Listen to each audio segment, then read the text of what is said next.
थोड़ी जी sir. Okay. So A is represent as atomic mass and Z is represent as a atomic number and X is representing any element. Okay. So if we are going to represent any element, this is the standard form. ठीक है ना, ये standard form है आपका, हर element को ऐसे ही लिखना है। सपोज मैं एक एग्जांपल दे रहा हूँ, कार्बन को लिखूंगा, कार्बन को कैसे लिखूंगा, कार्बन, ठीक है। फिर इसका एटॉमिक नंबर, तो कार्बन का एटॉमिक नंबर होता है 6, तो 6 लिखूंगा, और एटॉमिक मास होता है 12, ठीक है। अब इसका क्या मतलब हुआ, 12 मतलब क्या हुआ, 12 मतलब ये है, एटॉमिक नंबर क्या होता है, प्रोटॉन प्लस न्यूट्रॉन। न्यूट्रॉन। हाँ, तो प्रोटॉन प्लस न्यूट्रॉन 12 हो गया, और इसका 6 का क्या मतलब होता है, मास। प्रोटॉन। हाँ, नहीं ये एटॉमिक नंबर है ना, तो ये प्रोटॉन हो गया। हाँ सॉरी। ठीक है, तो इस तरह से रिप्रेजेंट कर सकते हैं किसी भी एलिमेंट को। ठीक है, तो अभी मैं आपको I am giving you one exercise, just find out about the magnesium, you can use Google. Okay, magnesium को रिप्रेजेंट करिए, कैसे रिप्रेजेंट करेंगे आपकी नोटबुक में।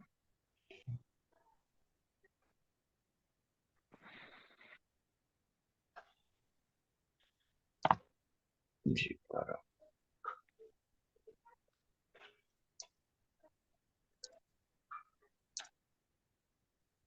और एक और दे रहा हूं मैं, जिंक। जिंक को भी आप पता करिए कि इसको कैसे रिप्रेजेंट करेंगे। You can use Google, okay, don't worry.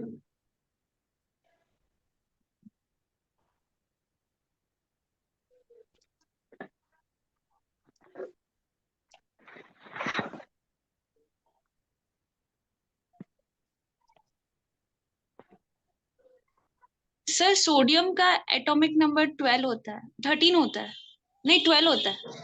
Sodium का कि मैग्नीशियम का? मैग्नीशियम का, सॉरी सर। हाँ हाँ, मैग्नीशियम का क्या होता है, 12 एटॉमिक नंबर। हाँ, तो कहाँ लिखेंगे, ऊपर लिखेंगे नीचे लिखेंगे? नीचे रहेगा सर 12। हाँ, नीचे 12 लिखेंगे, और हाँ। ऊपर क्या ऊपर आएगा लिखेंगे? Sir atomic number. हाँ, एटॉमिक एटॉमिक नंबर नंबर नीचे उसके लिखना तो होगा। मास नंबर सर 3, उसके मास नंबर 3 होते हैं सर, 3 आइसोटोप्स होते हैं, 24, 25, 26। हाँ हाँ, ठीक है, तो फर्स्ट वाला अपन ऐसे लिख सकते हैं, चॉइस। ठीक है, जी सर। अगर उसके दो आइसोटोप के बारे में बोल रहे हो तो आप उसको ऐसे लिख सकते हैं, मैग्नीशियम प्लस 12, ये हमेशा सेम रहेगा, है ना, एटॉमिक नंबर हमेशा सेम रहेगा। और ये कितना हो जाएगा, 25। ठीक है, और एक और है आपका मैग्नीशियम, तो ये कितना रहेगा, अगेन इसका एटॉमिक नंबर सेम रहेगा 12, और ये हो गया आपका 26। तो मुझे, अब हाँ, अब मैं क्वेश्चन पूछ रहा हूँ कि मैग्नीशियम जो थर्ड वाला है, ये वाला, let me change colour, okay. So in this isotope, how many neutrons are there which I circled here? Can you tell me how many neutrons are there in this magnesium? Sir 14। Neutrons 14, sir neutron minus 14। करेंगे ना, P plus N equal to 26 हो जाएंगे। हाँ, और हमारा पहले, atomic number होता है यहाँ पे 12 है। हाँ, एटॉमिक नंबर 12 मतलब, एटॉमिक नंबर मतलब क्या तो होता नंबर है, ऑफ प्रोटॉन्स, प्रोटॉन्स, तो नंबर ऑफ प्रोटॉन्स। प्रोटॉन हो गए 12। ठीक है, एक एक बात करते रहते हैं, चलो प्रोटॉन हो गए 12, इलेक्ट्रॉन तो कितने 12 होंगे? प्लस N इक्वल टू 26 करेंगे। हाँ, 12 प्लस, N इक्वल टू 26, हाँ क्योंकि हमारा जो मास होता है वो P plus N equal to 26 हो जाएगा। हाँ, यस, तो अगर N इक्वल टू निकालूंगा तो 12, 26 माइनस 12 करूंगा। हाँ, यस, हाँ हाँ, राइट राइट, जस्ट है। अच्छा, हाँ, प्रोटॉन, तो प्रोटॉन ये होगा, और प्रोटॉन प्लस न्यूट्रॉन, ठीक है, तो हाँ प्रोटॉन अगर 12 हो गया, तो 12 बार बाद 24, और 25, 26, तो 14 हो गए, ठीक है। 14 हो गए सर। हाँ, सही है, ठीक। तो ठीक है, न्यूट्रॉन 14 होने चाहिए। हाँ, न्यूट्रॉन 14 होना चाहिए, ठीक है, न्यूट्रॉन 14 होना चाहिए। अब थर्ड एग्जाम्पल में, फर्स्ट एग्जाम्पल में कितने होने जी चाहिए? सर, इसमें 12 हो जाएंगे। हाँ, इसमें 12 हो जाएंगे, और इसमें 13। 13। यस 13, ठीक है। तो 12, 13 एंड 14, तो इसमें क्या बढ़ता जा रहा है, एक एक न्यूट्रॉन सब में बढ़ता जा न्यूट्रॉन्स। रहा है, ठीक है ना। तो हम क्या कह रहे हैं कि ये चलो ये आपको समझ में आ गया ना कैसे एलिमेंट को रिप्रेजेंट करते हैं। कभी भी देख लेना, जो ऊपर होता है वो एटॉमिक मास होता है और नीचे होता है वो एटॉमिक नंबर जी होता है, ठीक है। सबको ऐसे रिप्रेजेंट करते हैं, ये स्टैंडर्ड फॉर्मूला है। तो जी अब हम वापस आते हैं अपनी एक्चुअल चीज पे, आइसोबार मतलब आपका वेट सेम है। तो वेट सेम सेम कब होगा, जब आपका ये वाला सेम है, ये एटॉमिक मास तो यही है ना, यस सर। तो ये सेम होना जी चाहिए। तो अब यहाँ देखिए आप, कार्बन का 14 और नाइट्रोजन का 14, दोनों में प्रोटॉन अलग अलग है। इसमें प्रोटॉन 6 है, ठीक है। कार्बन इसमें प्रोटॉन 6 है और इसमें प्रोटॉन 7 है, बट दोनों का एटॉमिक मास है वो सेम, 14, 14, ठीक है। तो अगर एटॉमिक मास सेम है तो वो एलिमेंट आपस में आइसोबार कहलाएंगे, ठीक है। क्लियर है, मतलब इसमें जी कोई सर। रटने की कोई जी सर। कोई मतलब आपको मेमोराइज करने की कोई दिक्कत ही नहीं है। मतलब आप अगर समझ लोगे ना तो जीवन पर नहीं बोलोगे इस चीज को, ठीक है। अब आइसोटोप्स, आइसोबार समझ में आ गया सबको, कोई दिक्कत। जी सर। नो अब सर। हाँ, आइसोटोप होता है कि आपका क्या सेम होगा आइसोटोप में, प्रोटॉन सेम होंगे। Atomic number. हाँ, प्रोटॉन सेम होंगे या एटॉमिक नंबर, प्रोटॉन या एटॉमिक नंबर दोनों सेम है, बट न्यूट्रॉन सेम नहीं होगा। तो न्यूट्रॉन सेम नहीं होगा तो क्या चेंज होगा, अभी जो एग्जांपल हमने लिया था ना, एटॉमिक मास चेंज होता जाएगा, ठीक है। तो ये जी चीज है। तो प्रोटॉन सेम होते हैं और न्यूट्रॉन सेम नहीं होते हैं। और अगर आप एलिमेंट वाइज बोले तो ये जेड सेम होगा लेकिन ये ए सेम नहीं होगा, बस खत्म, ठीक है। ये आपका आइसोटोप हो गया। इस तरह से याद करिए तो आपको हमेशा याद रहेगा, है ना, कंफ्यूज होने की जरूरत नहीं। देखो अब ये मैं एग्जांपल में ले रहा हूँ हाइड्रोजन का, ठीक है। हाइड्रोजन, ड्यूट्रियम एंड ट्राइटियम, तीन इसके आइसोटोप होते हैं, ठीक है। तीनों में कैसे डिफरेंस होता है ये देखिए। इसमें क्या है, हाइड्रोजन 1, ड्यूट्रियम 1, ट्राइटियम 1, कि सब में प्रोटॉन सेम है। 1 मतलब ये प्रोटॉन हुआ, ये आपका जी एटॉमिक नंबर बोल सकते हैं, जो भी है ये 1 1 है। और ये आपका प्रोटॉन प्लस न्यूट्रॉन है। तो ऑब्वियसली यहाँ पे न्यूट्रॉन कितने होंगे, 0, जीरो ठीक हो है। जाएगा सर। यहाँ पे 1 होगा यहाँ पे वन और यहाँ टू पे दो होगा। दो होगा, ठीक है। तो क्लियर हुआ ये पिक्चर, कहीं कोई दिक्कत। जी सर। नो ठीक सर। है, okay. So atom with identical isotope atomic number but different atomic mass number are known as isotopes, ठीक है। गुड, नोट कर लिया, कैन आई चेंज जी this sir. Slide, okay. Yes sir.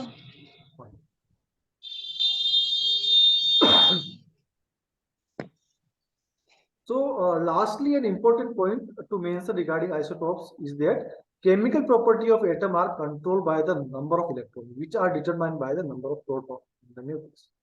ठीक है। तो जैसे कि कार्बन 12 है और कार्बन 13 है, सॉरी इस तरह से नहीं होगा ना, कार्बन सपोज कार्बन 12, देखो रिप्रेजेंट करने का भी एक तरीका है, अदरवाइज आपको सब चीजें गलत हो जाएगी। कार्बन 12 है और कार्बन 13 है, ठीक है। तो ये भी 6, यहाँ 6 ही होगा और ये भी 6 होगा, ठीक है।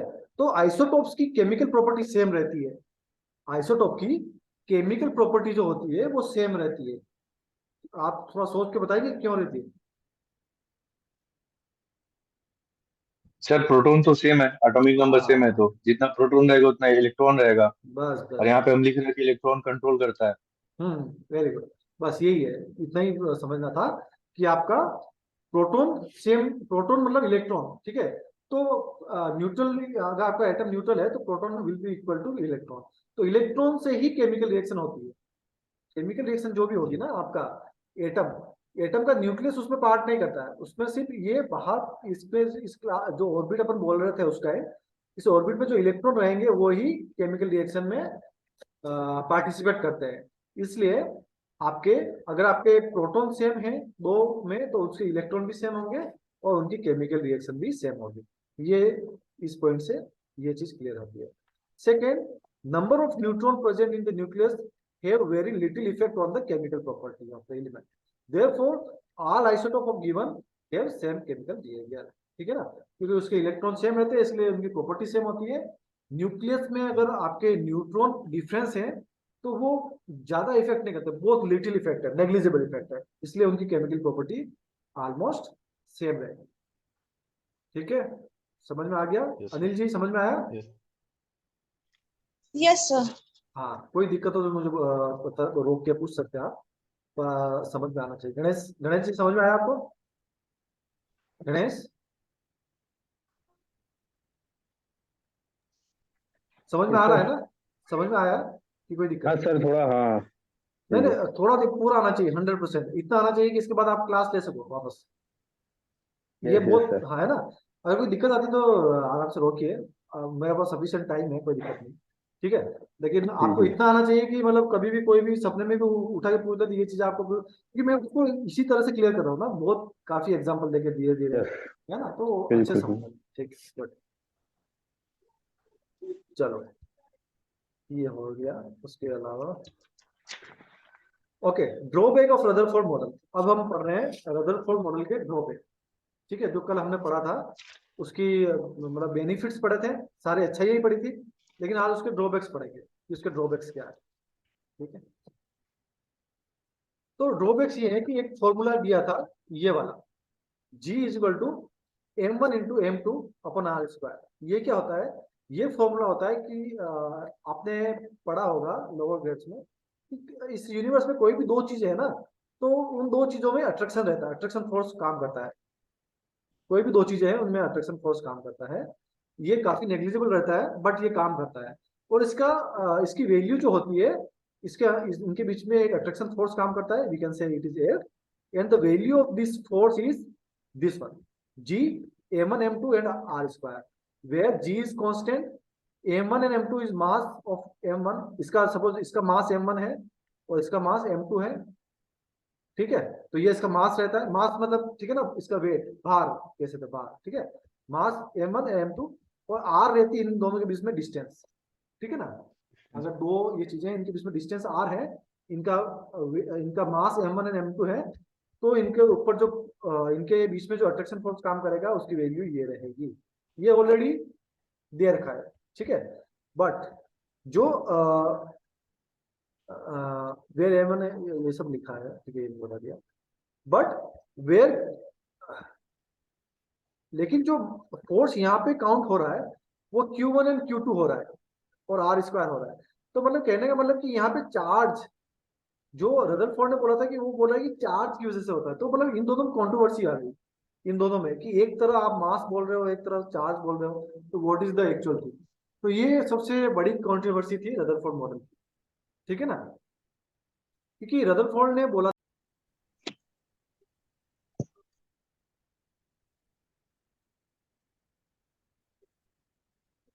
Okay, so what we are discussing about, we are discussing about the drawback of the Rutherford model, and this is the main controversy of these two formulas.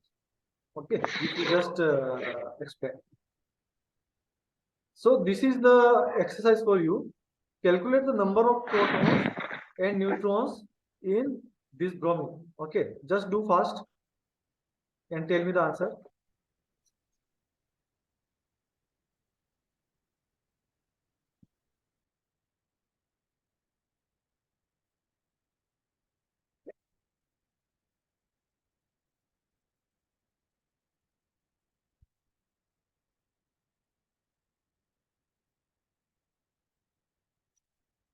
ठीक है, इसको आपका ही है, मैं इसको उसको भेज देता हूँ। Just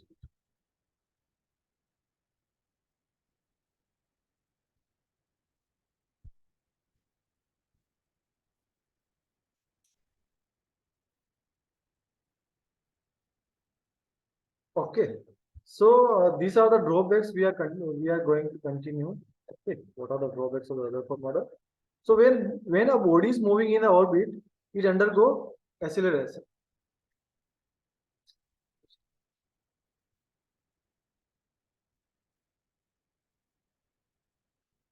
Okay. When a body is moving in an orbit, it undergo acceleration even if it is moving with constant speed in orbit because of changing the direction. So an electron in the nucleus model described planet-like orbit is under acceleration. ठीक है। तो सबसे पहला point क्या था कि जब भी आपका कोई बॉडी मूव कर रहा है लाइक दैट ऑर्बिट में, it undergo acceleration. Acceleration means इसकी स्पीड चेंज होगी टाइम के साथ। Okay, what is the meaning of acceleration? A is equal to v upon t, मतलब कि आपका जो स्पीड है वो टाइम के साथ कितना चेंज हो रहा है, ठीक है ना। तो इस प्रिंसिपल के अकॉर्डिंग जब भी कोई जब भी कोई बॉडी अगर ऑर्बिट में मूव हो रही है तो वो एक्सीलरेट करेगी। ओके, अगर वो कांस्टेंट स्पीड से चल रही है तो भी। ओके, बिकॉज, और उसका रीजन क्या है? Because of changing the direction, क्योंकि डायरेक्शन तो बार बार चेंज हो रही है ना, तो वो एक्सीलरेट होनी चाहिए। So an electron in the nucleus model describe planet like orbit is under acceleration. According to electromagnetic theory, Maxwell charged particle when accelerated should emit electromagnetic radiation. ठीक है ना। तो चार्ज पार्टिकल मतलब यहाँ पे जो जो है ये है वो इलेक्ट्रॉन है और ये प्रोटॉन है। तो जब चार्ज पार्टिकल मूव कर रहे हैं एक्सीलरेशन के प्रेजेंस में मूव कर रहे हैं, तो वो इलेक्ट्रोमैग्नेटिक रेडिएशन मतलब निकलनी चाहिए, यहाँ से कुछ रेज निकलनी चाहिए, इलेक्ट्रोमैग्नेटिक रेज। तो हर एटम से कुछ रेज बाहर आनी चाहिए according to Maxwell principle. But the orbit will thus continue shrink. Okay, and calculation show that it should take electron only 10 raise to the power -10, इसको ये 10 रेज़ टू द पावर -10 कर दीजिए, -8 like that. Okay, so the orbit will continue to shrink. Calculation shows that it should take an electron only 10 to the -10 to spiral into the nucleus. Okay, so in this time only the electron will fall in the nucleus according to calculation. According to calculation of Maxwell, Maxwell ने ये बोला था कि अगर आपका electron घूम रहा है, ठीक है, और ये चार्ज पार्टिकल है, तो ये कुछ टाइम में न्यूक्लियस के अंदर गिर जाएगा। ठीक है, तो इसके बारे में क्लैरिफिकेशन वो दे नहीं पाए थे Rutherford. The Rutherford model cannot explain the stability of atom.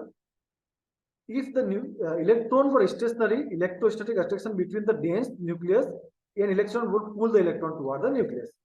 तो वो ये बोल रहे हैं कि आपका जो न्यूक्लियस है वो बहुत ज्यादा पॉजिटिव चार्ज है, ठीक है, बहुत ज्यादा, और इलेक्ट्रॉन है छोटा सा, वो नेगेटिव चार्ज है। तो ये इसको अट्रैक्ट क्यों नहीं कर रहा है? अट्रैक्ट करके इसको मतलब ये दोनों मिल क्यों नहीं जा रहा है? ठीक है ना, क्योंकि इतना बड़ा पॉजिटिव चार्ज है तो ये इलेक्ट्रॉन को आराम से पुल कर सकता है, तो ये सब हो क्यों नहीं रहा है? तो ये चीज भी रदरफोर्ड एक्सप्लेन नहीं कर पाए। तो ये सब ड्रॉबैक्स थे। तो इसी के साथ nothing about distribution of the electron around the nucleus and the energies of this electron. उन्होंने बोला था, एक चीज ये भी उन्होंने ही बोला था कि न्यूक्लियस होता है, इसके सराउंड इलेक्ट्रॉन घूमते हैं, लेकिन उन्होंने ये नहीं बोला कि कितनी क्लास होती है, किस डायरेक्शन में वो घूमते हैं। ठीक है ना, तो वो चीज भी उन्होंने क्लियर नहीं की थी। तो ये सारे उनके विड्रॉल है।